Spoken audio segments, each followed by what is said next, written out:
So you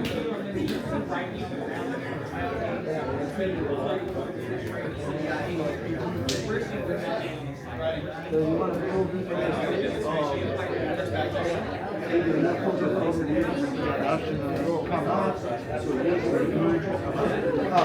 like into the high arm bar. Yeah, right there. You got the roll through the room. That is Christmas, right? Yeah. No, yeah.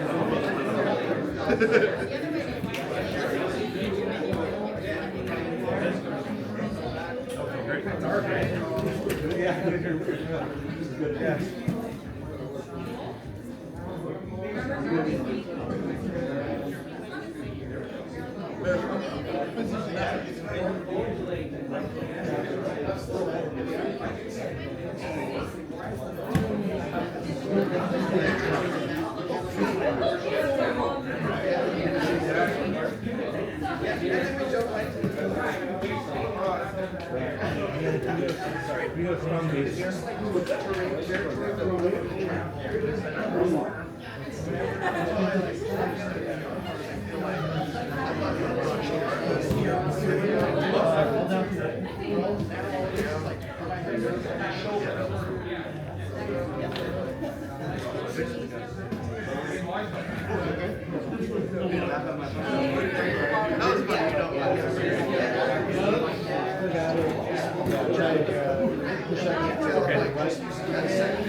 I'll go to the just a second one, not worry about under.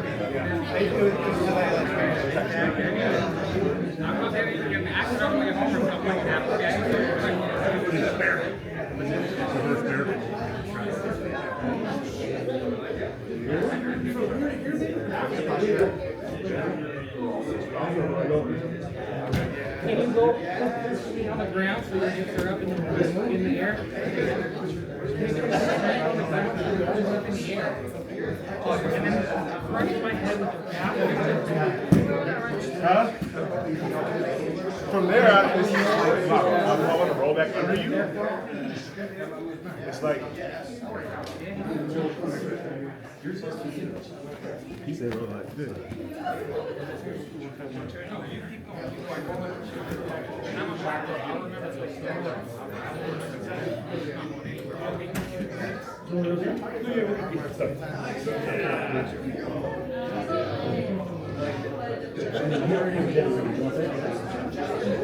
Oh, yeah.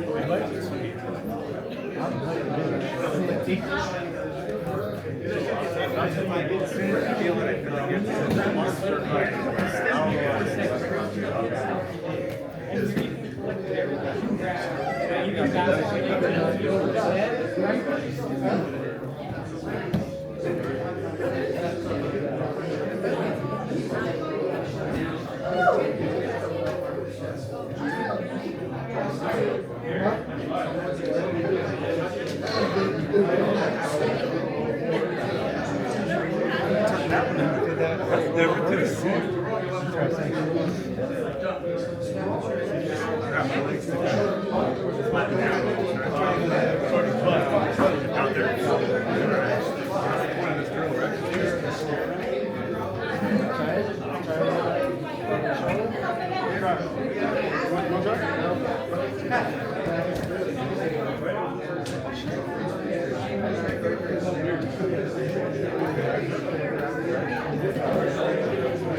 It doesn't feel like it would work. Yeah.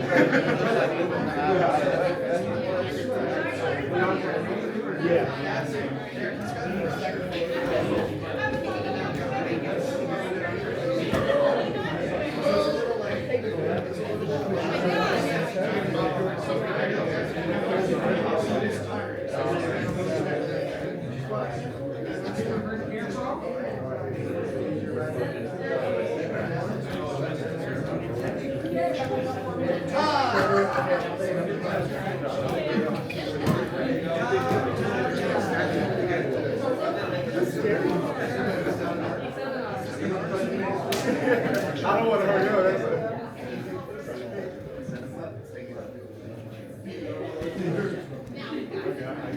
Tom, everyone's feeling good with that, yeah? I think it's interesting because when I first started arm barring from the closed guard was one. Another concept was top of side control using a pressure Kimura. My mind just didn't understand you can attach both of those, right? If I Kimura you and I use the Kimura to get to the arm lock from the top, I can travel all the way down to the bottom and then start finishing from there. Same thing, I set up an arm bar from the guard. I can find a way to get you up or onto your back, and I can get all the way up and start finishing from there. So I hope that drill was kind of fun, kind of like some new pathways of being able to travel with the arm lock. But now, the moment we've all been waiting for. We're going to arm bar this step. Okay? Let's go on our back. However you get to the arm lock. And I would love to show you some of my favorite entries. But as we get to the arm lock, personally I like to finish from here.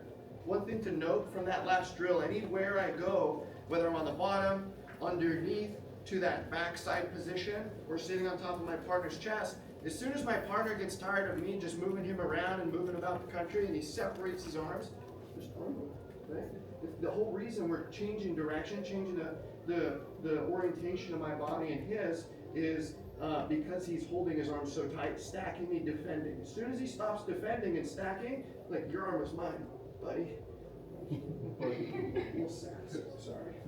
But now that we're in the arm lock position, okay, which arm do I hug with, right? We have many ways of finishing from here.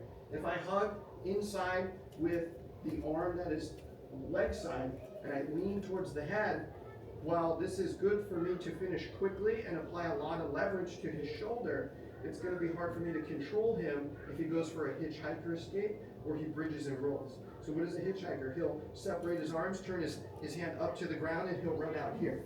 And now I'm going to get a little caught up and lose my position here. Okay? But what I can do when my arm is hugged inside from the top is finish quickly. And how am I going to finish quickly? I'm going to lean towards my partner's head. I'm going to do a cross hug here or a switch hug. And when I hug, I'm going to go right at the wrist, and I'm going to try to attach my whole torso to my partner's arm. The more that I can change the direction of his forearm from here to here and connect my entire torso to it, it's going to be a lot easier for me to go ahead and extend this arm. So even if Todd's holding really tight, I can connect my whole torso to it, and I can change the angle and separate it right away. Now it takes a little bit of skill from here to begin rotating back out and getting the finish, but I can create a lot more leverage to separate the arms that way. Now why is that? If I pull my partner's arms above his shoulders here, it's going to be a lot harder for him to recruit all the muscles in his torso, his core, to defend any sort of attack to his arm. If I asked you to bench press with your arms over your head, it would be a little difficult. If I bring your arms down here, probably bench press a lot more, right? So now, that's one way to finish, and you guys are welcome to try that, but I want to focus a little bit more on what happens when you hug with the arm that's on the head side, and I lean this direction, okay? My legs, I never like to cross them because separate, they can do a lot more. My left leg is going to keep his head down, I can curl in. My right leg is also going to be right up into the armpit, and it's going to help keep my hips really close. If I feel like my hips are far, my partner's elbow is out, I'll just use this hand to start bringing my hips in. And notice I'm already leaning. And I'm leaning because when I start to go this direction, the same concept of when my partner's arms are closer to his center, they'll be stronger. So how am I going to defeat that, power and strength in him is I'm going to hang my whole body off of my partner's arm like this. See, I'm just hanging off of him like this. Eventually his arm may go and it might separate. Some people, he'll take a deep breath because I'm going to be here a while. Some people may hold a lot tighter. So I'm going to be hanging really heavy. I'm going to extend this leg and I'm going to start hanging just like this. My goal is to just bring his arm away from his center line. And as I get into here, this is kind of my base of operation. This whole wedge of the hand, hanging on the arm, keeping my legs active, readjusting and leaning here. This is where I would like to be. Okay, this is kind of my finishing position, as opposed to just being here and not doing anything and just trying to, right, it's going to be very difficult. So I lean in, I'm going to be right in here. Now there's a few things he can do. He could rock his legs up and come back into my guard. Yeah, this is one escape. And then there's another one where he'll bridge up and into me, and he'll start coming up to his knees. So go ahead, bridge your hips. Nice, turn towards me. Yeah, bring your knees underneath. Perfect. This is another escape. Okay, so we go back down. Here. One way to prevent that from happening as I lean is going to be using my arm, which is also why hugging with this arm is so effective. I can control my partner's legs. If I'm over here, I won't be able to do that. So I'm going to go right in here. And as my partner goes to rock, go ahead. I'm just going to block. If he tries to bridge up, I just hug. Okay, he could swing his legs all the way up and prepare for a big rock and then just, I'm not going to let him. Okay, we don't need to hold tight. We don't need to squeeze. And I'm just going to be hanging here. And the more he struggles and tries to turn and bridge and bump and move, is just going to be taxing on his arms. Okay, because I'm hanging my entire body weight against the strength of his biceps and maybe his back. Okay, which my whole body is much stronger hanging off of his arm than his body is pulling all of my body weight. So he'll be here. He'll be trying to bridge. He'll be trying to move. Go ahead and bridge, Todd, church. Yep, and I'm going to hold the leg. And you see I'm still just hanging on my partner's arm. He'll try to yeah, he'll try to rock. Yeah, and then I'm just blocking. Yeah, and eventually, sorry, Todd, you okay? His arm cracked a little bit. Okay, so I'm going to be hanging. That was it sliding. That was sliding? Okay. So what happened there? I was hanging on his arm this direction, and then I was hanging on his arm this direction, and then I was starting to angle a little more, which was rotating his arm here. So really I'm hanging all my body weight off of his arm being here. Even though his hands are connected, again, would you want to bench press with your arms in this position or this position? So my whole goal in that arm lock position is to hang, be heavy, leverage my partner's arm here, and then I'm going to separate. And so how am I going to separate? Before you do that, can you Sure. explain the orientation of the use the bone? Oh, the blade of the wrist. So it's that same idea, right? When I hug elbow deep, is to wedge my forearm into my own thigh. Not only is it going to help me to stay connected to my partner's shoulder, but it's also exposing my forearm bone into my partner's elbow joint, right into the soft area of my partner's elbow. So the more I'm leaning, hanging, and leveraging on his joints and soft tissues here, it's also a little bit uncomfortable, right? So as your arms get tired, as you get a little sweaty, slippery, it's just going to be a lot like pain and suffering for Tom. But not for me, because my life's great. I'm going to armbar Tom. Yes. Okay? This is a great detail. Okay? We'll be right in here. Partner on the bottom, you can hug like this. You can hug with an S grip. You can hug with a gable grip. It doesn't really matter to me. I'm going to hang. I'm going to be heavy. I'm going to block. I'll ask my partner to bridge, roll, do whatever you'd like. And then I get into this position. And now, when do I know to start separating the arm? Okay? The more I hang here, and the more I start angling, and just hanging my body weight. And my legs are tight like this. You see over the past 15 seconds, Todd's arms naturally started coming off of the center line. Not by him moving his arms off center line, but starting to extend his arms, which moved his torso away from his hands. Okay? So when I see his hands and his gable grip off center line, I know his structure of his arms being in close is compromised. So I'm more confident now to do my cross hug and switch hug here. And when I switch hug, we always try to hug elbow deep. And I'm going to angle myself towards my partner's hips so that I can use my whole torso to extend and separate those hands. As soon as I separate the hands, the most important thing is that I give them a dap. I'm going to dap them up. Okay? Not because we're best friends, which we are, but When I have him like this, I can control where he moves his wrist and his elbow. Okay, and that's going to be very important for when you go to break the arm. But if Todd tries to turn for the hitchhiker here, it's going to be really hard because I'm controlling his wrist. Now, if I grab my partner's wrist, or even his hand, right? Because some people we hold like this. Go ahead and turn your thumb. He can still, even with two grips, two hands. So I'm literally going to control his hand down to the smallest joint space and prevent him from rotating it there. It's a little arm wrestling match, but I'd say I have the advantage. What do you think? Okay, so I'm going to hold his arm here, and as soon as I go from here, cross hug, separate the arms here, I go right to this grip, and then I double it up. Realign my hips. And now I'm ready for go time. Long story long, we hug, we hold, we hang, we switch hug, and we separate. Okay?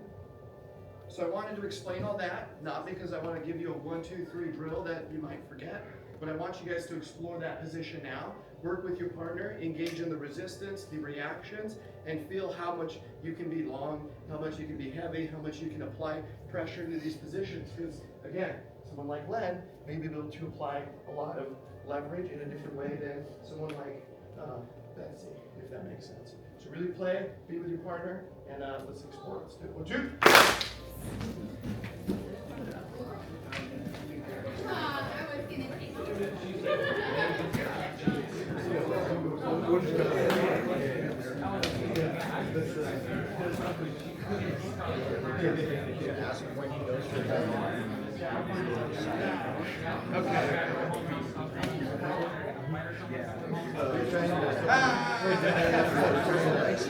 I just wonder if when he does that, if they're just like focused on defending from that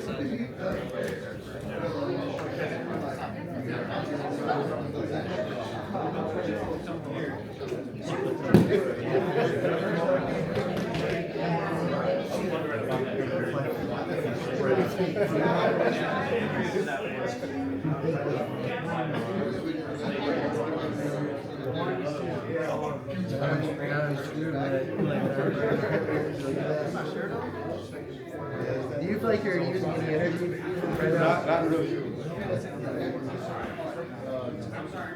Time!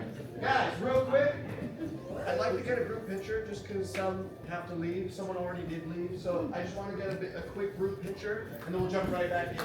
Okay? Let's do it. Who left without a picture? Farmer John. Is he here? Yeah. If you're over 6 feet and you're handsome, you can stand in the back. Okay? If you're over 6 feet, you can do a second row. You can do a second row high kneeling. Do a second row high kneeling. I don't like this.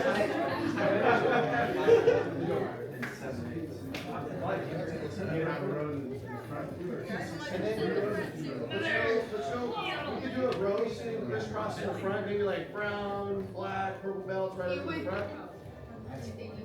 Or let's see, all you guys, let's go seated but on our knees. We go like this. We go like this. Yeah. Perfect. And then let's have the black belts just crisscross right in the front. You gotta sit on your butt, crisscross applesauce. You know what I'm saying?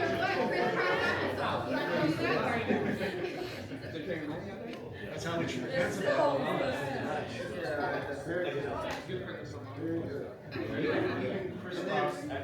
And then, so yeah, all the black belts will just sit crisscross here. Everyone else just behind them, just sitting right on their knees like this. So you guys are. You're gonna have to. No, you guys are good. Sit on your knees and just sit down. Or if you want to stand here, that's good there. There you go. There you go. You are blocking her. Go crisscross right here. I'm gonna block stand here. Nice. Right there. I'm watching this. Looking good. Awesome. Yeah. Hold on. Go right here. Go right here. Oh, congrats. I'm looking like, yeah, he's blocking me now. Stay over here. You guys are too big. There we go. Little gap. Okay. Awesome. Very good. All right, y'all. Arm bars on 3. Arm bars. On the bottom, shimmy this way. Everybody on the bottom, shimmy this way. The bottom two rows. Black belts too, yes. The gentleman in the back is saying That's pretty good. That's okay, here we go. 1, 2. We're not done yet. We're not. Let's jump right back in.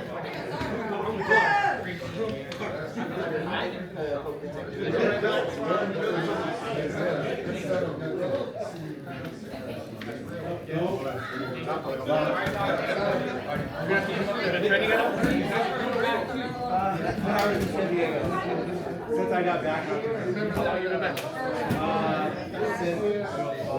Okay, a little while. Where were you at in San Diego? How was that? Good. Yeah.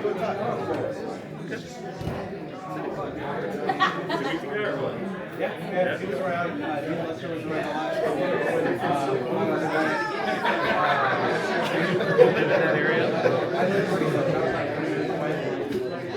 I do remember you getting me out with that too.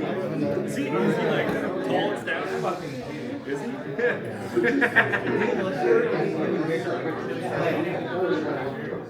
I always thought he was a short guy. Just from like his and he's like fucking 6'3", 6'4". Yeah, stout. Like 242. Just a pretty like you can hit my whole body, right? Yeah. Just like then everyone there has all the pressure passes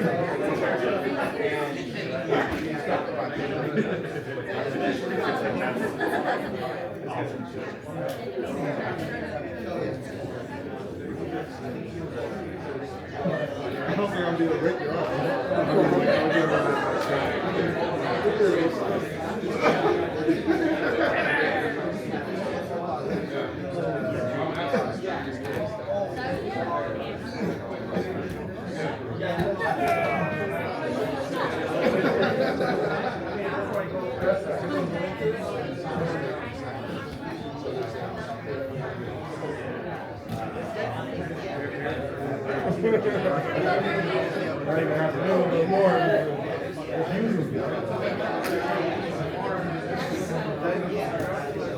Actually, the work exactly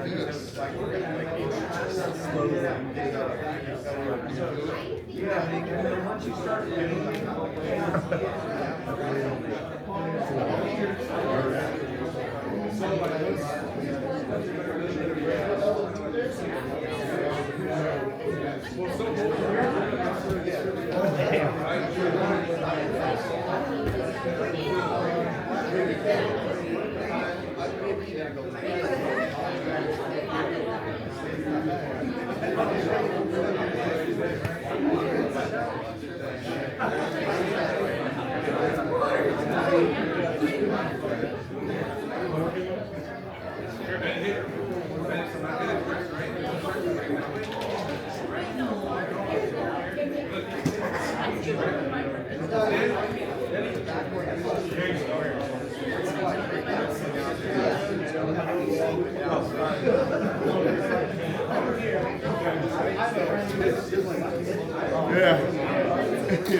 I gotta get the mechanics.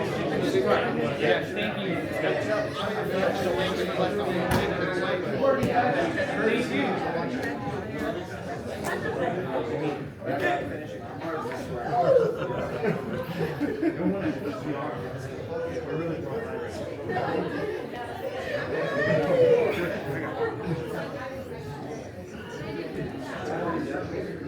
Surprisingly, he has that nap grip. Right here. I like that. That's cool.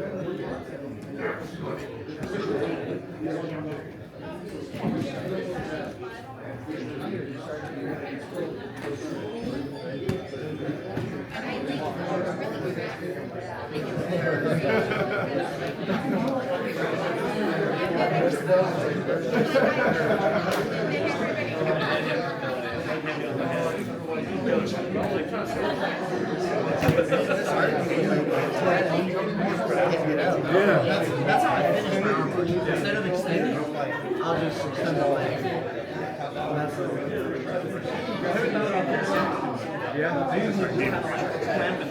Right. Yeah, for sure. We will happen. Yeah.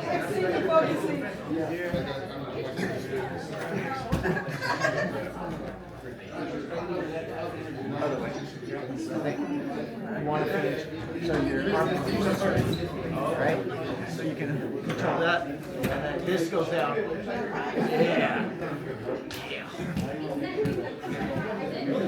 Yeah. Right?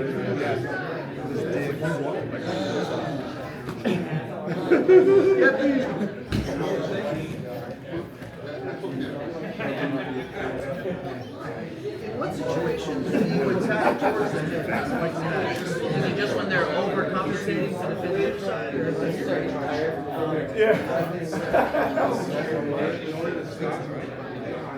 For the fast way? Yeah, I don't remember. Really, you're on the shot early. Yeah, that's the only shot.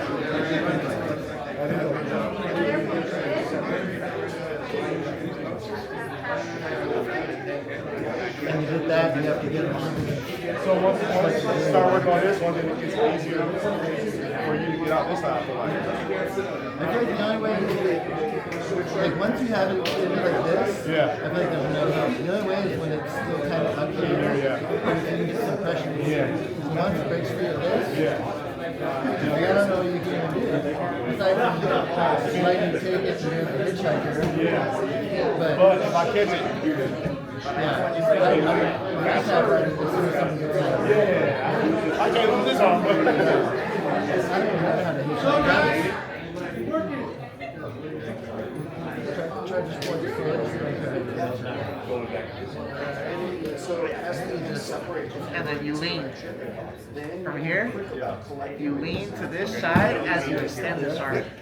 Yeah. I feel no, if I go back, I feel like Try it again. I think maybe it'll be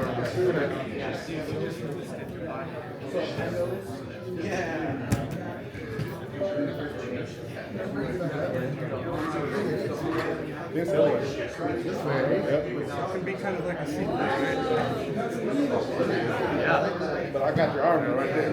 Yeah, it's right here. If you put any pressure, it'll be in there. Yeah. I guess no, you know. I think I have to twist like that. Try again. But if I have it like this, Yeah, there's no chance.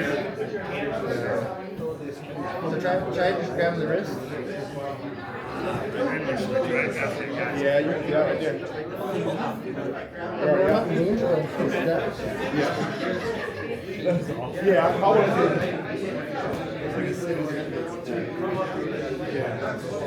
Right here. Feel it. It's straight.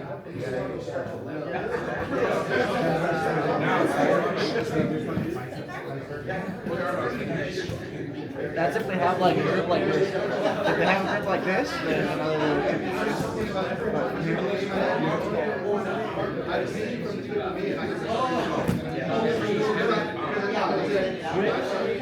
No.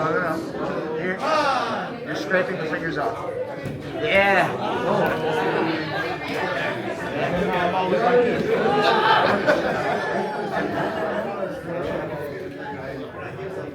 Okay, so with the chatter, it makes me feel like you guys have gotten a lot from what we've done so far, and I think it's time to put it to the test. Okay, I'll have you on your back, sir. Perfect. Yep. And then, so guys, we spent that time. We hung on our partner, and we created a lot of leverage, and we separated the hands. Now, the final step is to break the arm. Yeah, it's to break the arm. The moment we've all been waiting for. Because he's a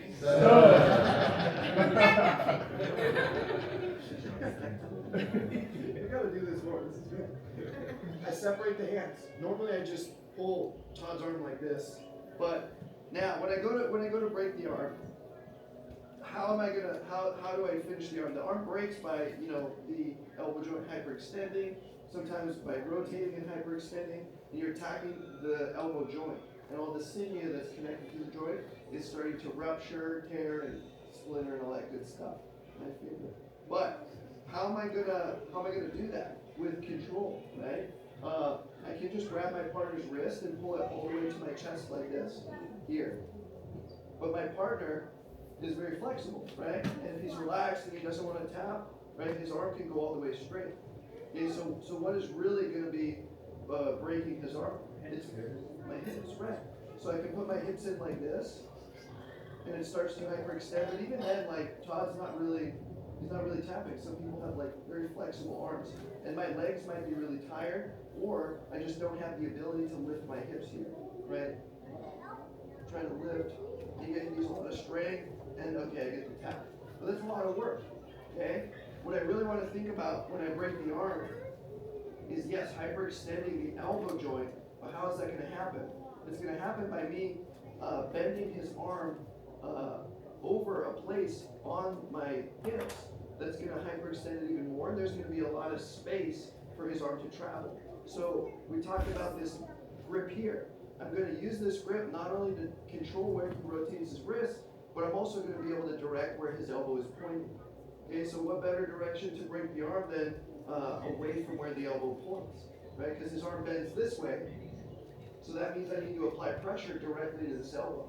So I'm going to guide his elbow to point right over my hip, which is probably the harder area of your groin, right? I wouldn't want to go straight, gentlemen, right? And if I go right over the side here, it's going right into a hip bone. So I can just start pulling down on this and get the tap. Now imagine if I grab Todd's arm and I just pull it all the way to the floor, right? There's a lot more space to travel than if, than if I just pull his arm down here, straight to my chest. Like he's not tapping. Now I have to go ahead and, recruit the power of my hips to break the arm. Whereas if I go here, immediately there's no more room for his wrist to go. All I have to do is apply a little bit of pressure, and then get the tap. So now, with that, we're guiding the arm, we're bringing it over our hip. When I bring it over the hip, I can reinforce my hands here. I'm going to keep my heels curled and my knees together. That's going to support my hip to stay right where it is so I can leverage it over the top. But now, as I go to apply pressure with his hand going down in that direction, I'm going to drive my hip in at the same time. Okay? So watch what happens to his elbow and his wrist. Go ahead and just keep your arm straight a little bit here. When I lift my hip, it's driving so much force in that direction, it's creating more range of motion for my partner's arm to travel down into. So with both of those forces working against each other, it's all going to come down and converge into the elbow joint. So right in here, and I get the tap. Right here, there's so much pressure into his elbow joint, and I can finish the arm by going all the way in here. And so be careful when we're drilling it here. And while we're drilling it, it's never a good idea to just hyperextend your partner's arm for fun, right? What I would like you guys to do, and be really slow and be really verbal with your partner, is just feel how the elbow joint gets tight as you bring it along this direction. At no point do I feel like Todd's elbow is compromised here, and he's at risk of getting his arm broken, because I'm in control of it. I'm just feeling, it's getting a little bit tighter. I'll apply a little bit of pressure. Great. Now, other times, my partner's arms is really flexible, right? And maybe I'm pulling it all the way down, and it's just down here. One thing I can do is raise my leg up and start to step on the inside of my partner's armpit here. Or if I curl my foot like this, I can step on my own hip, or my own foot. What does that do? It raises my hip. It raises the point in which I'm bending my partner's arm over like this. Okay? So I don't want you guys to think that this way of finishing the armbar won't work. It's just that I don't have much range of motion. And now if Todd goes for a hitchhiker escape here, and I can't extend my hips anymore, and I'm rolling through, I might lose it. As opposed to me bringing my partner's arm here, starting to